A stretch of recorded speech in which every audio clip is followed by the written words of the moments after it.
नमस्ते इन्वेस्टर्स। क्या आपने कभी शेयर मार्केट में अपर सर्किट और लोअर सर्किट के बारे में सुना है? ये आपके इन्वेस्टमेंट्स के लिए एक तरह से सेफ्टी नेट की तरह होते हैं। ये स्टॉक प्राइसेस में बहुत ज्यादा उतार चढ़ाव को रोकते हैं। एक रोलर कोस्टर की कल्पना करो, जिसमें ये लिमिट होता है कि वो कितना ऊपर और कितना नीचे जा सकता है। सर्किट्स भी स्टॉक्स के लिए कुछ ऐसा ही करते हैं। ये लिमिट्स परसेंटेजेस में सेट होते हैं। ये बताते हैं कि एक स्टॉक का प्राइस एक ट्रेडिंग डे में कितना मूव कर सकता है। हाँ, इन्हें 52 वीक हाइज एंड लोज के साथ कंफ्यूज मत करो, जो कि एक साल में किसी स्टॉक का हाईएस्ट और लोएस्ट प्राइस होता है। सर्किट्स डेली मूवमेंट के बारे में होते हैं। अपर और लोअर सर्किट्स को समझना हर इन्वेस्टर के लिए इंपॉर्टेंट है। ये आपको स्मार्ट डिसीजंस लेने और पोटेंशियल पिटफॉल से बचने में मदद करते हैं। तो तैयार हो जाइए और सर्किट ब्रेकर्स की दुनिया में चलते हैं। चलिए अपर सर्किट से शुरू करते हैं। यह मैक्सिमम परसेंटेज है जितना एक स्टॉक का प्राइस एक दिन में इंक्रीज कर सकता है।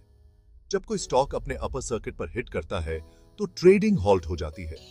यह प्राइस को बेकाबू होकर स्काई रॉकेटिंग होने से रोकता है।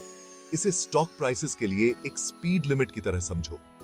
जैसे आप नहीं चाहते कि कार्स हाईवे पर स्पीडिंग करें, वैसे ही हम नहीं चाहते कि स्टॉक्स बहुत तेजी से बहुत ऊपर चढ़ें। इससे मार्केट इंस्टेबिलिटी आ सकती है। अब अपर सर्किट को हिट करना कोई बुरी बात नहीं है। इसका मतलब आमतौर पर यह होता है कि स्टॉक के आसपास बहुत पॉजिटिव सेंटिमेंट है।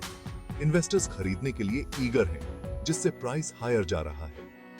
लेकिन, और यह इंपॉर्टेंट है, यह याद रखना क्रूशल है कि जो ऊपर जाता है वह नीचे भी आ सकता है। सिर्फ इसलिए कि एक स्टॉक अपने अपर सर्किट पर हिट करता है, इसका मतलब यह नहीं है कि वह हमेशा के लिए वहीं रहेगा। सत्य सिलेक्ट करता के लिए बुल्स भाग रहे हैं, तो क्या कारण है कि कोई स्टॉक अपने अपर सर्किट पर हिट करता है? खैर, कुछ चीजें हैं जो इस अपवर्ड सर्च को ट्रिगर कर सकती हैं। एक कॉमन रीजन है गुड न्यूज। यह एक पॉजिटिव अर्निंग्स रिपोर्ट, एक सक्सेसफुल प्रोडक्ट लॉन्च या शायद एक फेवरेबल रेगुलेटरी चेंज हो सकता है। जब इन्वेस्टर्स को गुड न्यूज मिलती है तो वे स्टॉक खरीदने के लिए दौड़ पड़ते हैं। यह इंक्रीज डिमांड प्राइस को हायर पुश करती है। अगर डिमांड काफी स्ट्रांग है तो यह प्राइस को अपर सर्किट लिमिट तक ले जा सकती है। अपर सर्किट का एक और कारण रूमर या स्पेकुलेशन हो सकता है। कभी-कभी पॉजिटिव न्यूज की एक विस्पर भी इन्वेस्टर्स को बाइंग फ्रेंजी में भेज सकती है। यह टेलीफोन के खेल जैसा है, जहां मैसेज रास्ते में एम्पलीफाई होता जाता है। याद रखें, हालांकि रूमर्स हमेशा रिलायबल नहीं होती हैं। अपना खुद का रिसर्च करना और हाइप में न फंसना एसेंशियल है। Section 4, lower circuit. जब स्टॉक्स नीचे गिरते हैं। अब स्क्रिप्ट को पलटते हैं और लोअर सर्किट के बारे में बात करते हैं। यह अपर सर्किट का मिरर इमेज है।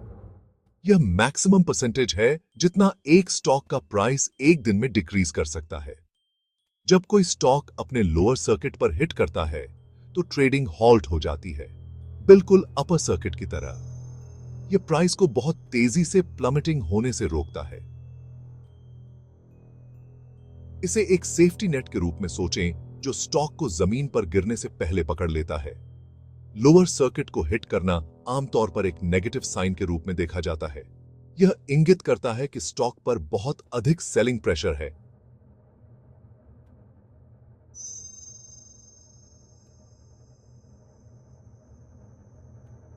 इन्वेस्टर्स अपने शेयर्स बेच रहे हैं, जिससे प्राइस लोअर जा रहा है। यह याद रखना इंपॉर्टेंट है कि मार्केट सेंटिमेंट जल्दी बदल सकता है। अगर इन्वेस्टर्स घबरा जाते हैं तो जो एक माइनर डिप के रूप में शुरू होता है, वह एक फुल ब्लोन पैनिक में बदल सकता है। लोअर सर्किट उस पैनिक को बेकाबू होने से रोकने के लिए है। सेक्शन 5, डाउनवर्ड स्पाइरल क्यों? लोअर सर्किट ट्रिगर्स को समझना। अपर सर्किट्स की तरह कई फैक्टर्स लोअर सर्किट को ट्रिगर कर सकते हैं। एक कॉमन कल्प्रिट है, आपने सही अनुमान लगाया, बैड न्यूज। यह एक डिसअपॉइंटिंग अर्निंग्स रिपोर्ट, एक प्रोडक्ट रिकॉल या शायद रेगुलेटरी लैंडस्केप में एक अनफेवरेबल चेंज हो सकता है। जब नेगेटिव न्यूज फैलती है तो इन्वेस्टर्स एग्जिट की ओर भागते हैं। वे आगे के नुकसान से बचने के लिए अपने शेयर्स बेचते हैं और यह सेलिंग प्रेशर प्राइस को नीचे ले जाती है। यदि सेलिंग इंटेंस है तो यह स्टॉक को उसके लोअर सर्किट लिमिट तक पुश कर सकती है। लोअर सर्किट का एक और कारण ब्रॉडर मार्केट फोर्सेस हो सकता है। Global economic slowdown, rising interest rates या जियोपॉलिटिकल टेंशंस सभी स्टॉक प्राइसेस पर डाउनवर्ड प्रेशर डाल सकते हैं। इन सिचुएशंस में सॉलिड फंडामेंटल्स वाली कंपनीज भी क्रॉसफायर में फंस सकती हैं। यह एक रिपटाइड की तरह है जो सब कुछ अपने साथ नीचे खींच लेता है।